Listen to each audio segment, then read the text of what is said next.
Por el que lleva por un lado. No le pierdas. Muy garita.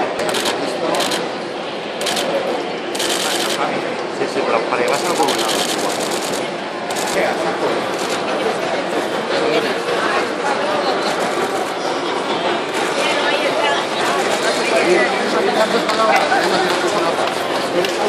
¿Crees que vas a retirarnos de las pelotas? ¿Crees que los compañeros van a querer entrenar contigo? ¿Quieres retirarlo? Sí,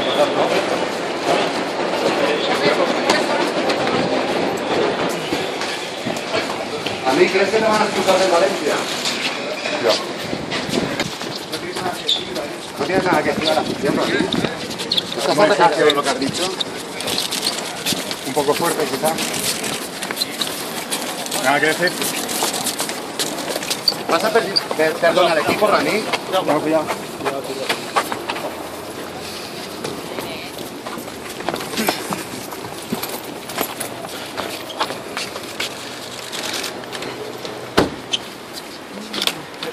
Nada, me parece, tranquilo.